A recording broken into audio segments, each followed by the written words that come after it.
নমস্কার, আমি doctor Jayanta Chakraborty, consultant homeopath. আমি আজকে আপনাদের সঙ্গে ইগনেসিয়া আমারা যে মেডিসিনটি, সেটির এন্ট্রি পয়েন্ট, একটি রুব্রিক নিয়ে তাদের মিনিং, তার বোঝার ব্যাপার, আন্ডারস্ট্যান্ডিং, কিভাবে আমরা বুঝবো বা কোন পথে আমরা ইগনেসিয়াতে যাব, কিভাবে ইগনেসিয়া সিলেক্ট করব, তার ছোট্ট দুটি পয়েন্ট আমি আলোচনা করছি আপনাদের সাথে। তো ইগনেসিয়া আমরা জানি যে মেটেরিয়া মেডিকাতে এর সোর্স অফ দি মেডিসিন হলো সেন্ট ইগনেসিয়াস বিন। এবার এই একটা ভাইটাল রেমেডি, একটা পলিক্রিস্ট রেমেডি, একটা ভাইটাল রেমেডি।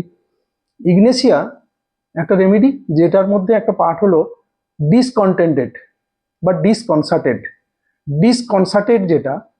ডিসকনসার্টেড মানে হলো the man who is accept the defeat, মানে জীবনে পরাজিত হয়েছে। ডিসকনসার্টেড মানে হলো যেখানে ধরুন অনেক ইনস্ট্রুমেন্ট আছে, অর্কেস্ট্রা আছে, সিঙ্গার আছে, যিনি মিউজিক ডিরেক্টর তিনি আছেন, এই ধরনের সকলে মিলে যখন একটা ঐক্যতান সৃষ্টি হয়েছে বা সামঞ্জস্যের সৃষ্টি হয়েছে, তখন একটা লাইভ কনসার্ট হয়। আমরা বড় বড় সিঙ্গারদের লাইভ কনসার্ট বিভিন্নভাবে দেখতে পাই। আজকাল তো মোবাইলের যুগে আমরা লাইভ কনসার্ট দেখতে পাই, আর না হলে রিয়েলিটিতে লাইভ কনসার্ট হতো, বড় বড় প্রোগ্রাম হতো বিভিন্ন বড় বড় শহরে। এই কনসার্ট যখন হয় আমরা দেখি একরকম, কিন্তু এখানে ইগনেসিয়ার জায়গাটা হলো ডিসকনসার্টেড, অর্থাৎ একটা কনসার্ট ছিল, সেই কনসার্টটা ভেঙে গেছে, অর্থাৎ সেই হারমোনিটা, সেই সামঞ্জস্য যেটা ছিল সেটা কিন্তু নষ্ট হয়ে গেছে, কোনোভাবে হারিয়ে গেছে।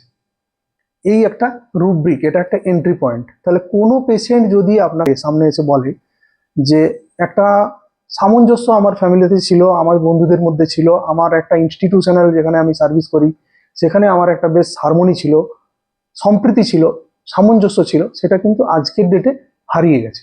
তাহলে আমরা ডিসকনসার্টেড রুব্রিকটা তার ক্ষেত্রে উপযুক্ত বলে আমরা এটা নিতে পারি। এবার এর সাথে আমি আরেকটা রুব্রিক বলি, যেটার মানেটা আমি আপনাদের সাথে আজ শেয়ার করব, সেটা হলো delusion ruined he is. Ruined মানেটা আমরা একটু বুঝি। রুইন্ড মানে কি?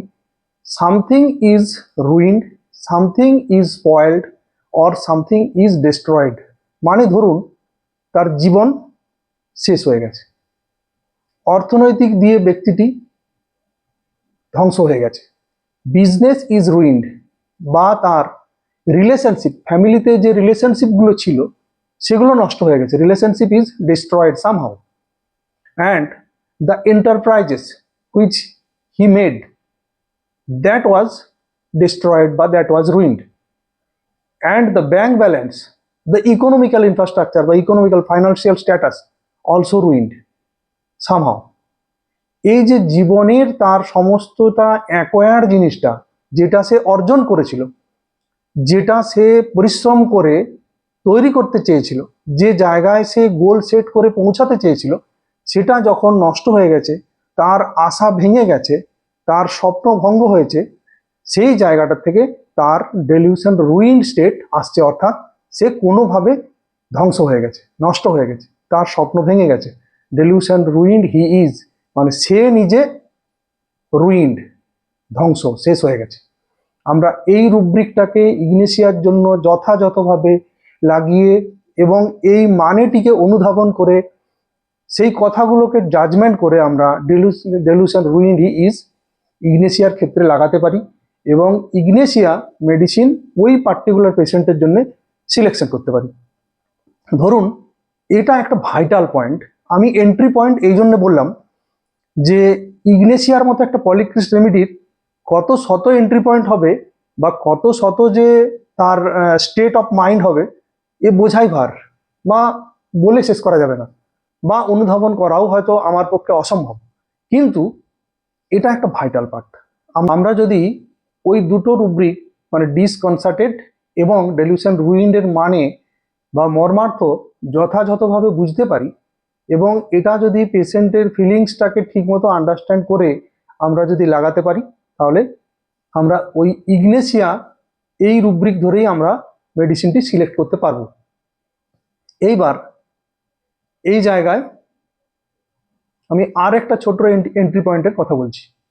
যেমন ধরুন delusion stomach, he has corrosion of an ulcer, মানে delusion has an corrosion ulcer on stomach, মানে স্টমাকের মধ্যে তার একটা কোরোশন আলসার আছে।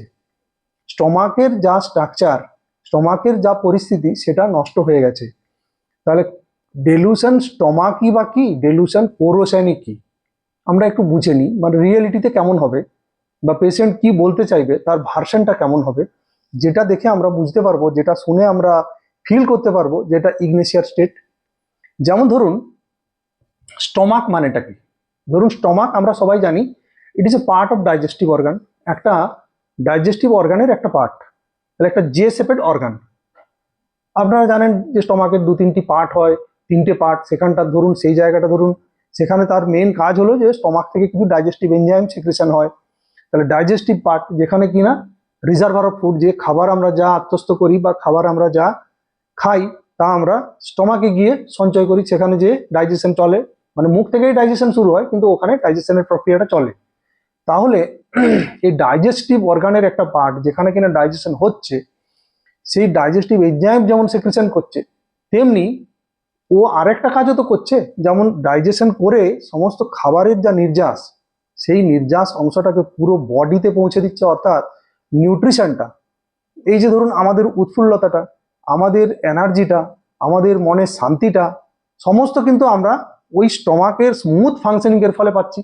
তাহলে স্টমাক একটা এমন ভাইটাল পার্ট যার মধ্যে তার কার্যকারিতা আপনাকে শান্তিও দিতে পারে আবার ডিসকমফোর্টও দিতে পারে। তাহলে স্টমাক হলো আমাদের খুব সুন্দর রাখার একটা জায়গা, শারীরিকভাবে মানসিকভাবে আমরা ফিট থাকতে পারি স্টমাকের অ্যাক্টিভিটির উপরে। আমরা যখন একটু ডিসকমফোর্ট ফিল করি তখন বলি আজকে আমার পেটের ঠিক নেই, that means stomach is not acting normally, মানে ঠিকমতো স্মুথলি কাজ করছে না। এইবার কোরোশন নিয়ে একটু ভাবা যাক। কোরোশনটা কি না, একটা ডিস্ট্রাকটিভ ফেনোমেনা। যেমন ধরুন আমরা মরচে পড়তে দেখেছি, রাস্টিং অন এ মেটাল, একটা ধাতুতে যেমন ধরুন রাস্টিং হয়, মরচে পড়ে যায়, অর্থাৎ মেটালটা কি হয়, মেটালটা তার যে রিয়েলিটি সেটা কিন্তু ডিস্ট্রয় হয়ে যায়, অনেকটা অক্সিডেশন প্রক্রিয়ার দ্বারা এটা নষ্ট হয়ে যায়। তার মানে হলো মেটালটা কিছুটা নষ্ট হচ্ছে, তেমনি যখন ওয়ালটা স্টমাকের ইনার সারফেসটা বা ওয়ালটা কোরোশন প্রক্রিয়াতে ধ্বংস হচ্ছে বা নষ্ট হচ্ছে, তখনই কিন্তু আলসার তৈরি হচ্ছে।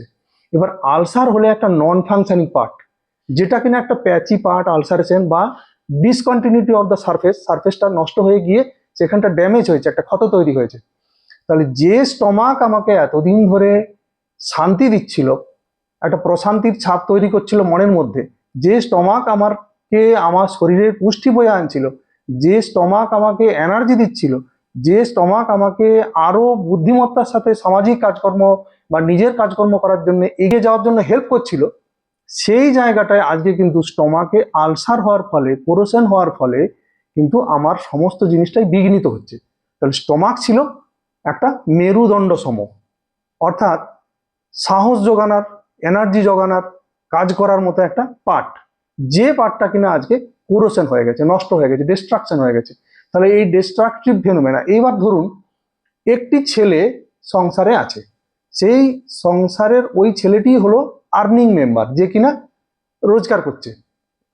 তাহলে ওইখানে তার মনের মধ্যে কিছু হয়ে যাক বা তার কোনো ঘটনা ঘটুক, এই ধরনের কোনো ঘটনা ঘটার ফলে সামাজিকভাবে সেই ছেলেটি তার পুরো ফ্যামিলির যে ব্যয়ভার বহন করছিল, খরচা দিচ্ছিল বা সবাইকে মেনটেন করছিল, সেই জায়গাটা সে করে উঠতে পারছে না। তাহলে ওই stomach like one earning member is now destroyed somehow, মানে কোনোভাবে সে নষ্ট হয়ে গেছে, তার আর্নিং নষ্ট হয়ে গেছে, তার কাজকর্ম নষ্ট হয়ে গেছে, তার সমস্ত জিনিস বিঘ্নিত হয়ে গেছে, অ্যাজ ওয়েল অ্যাজ যে মেনটেনিং মেম্বার, যাদেরকে সে মেনটেন করছিল, তাদেরও কর্ম প্যাসিভলি অনেকটা নষ্ট হয়েছে।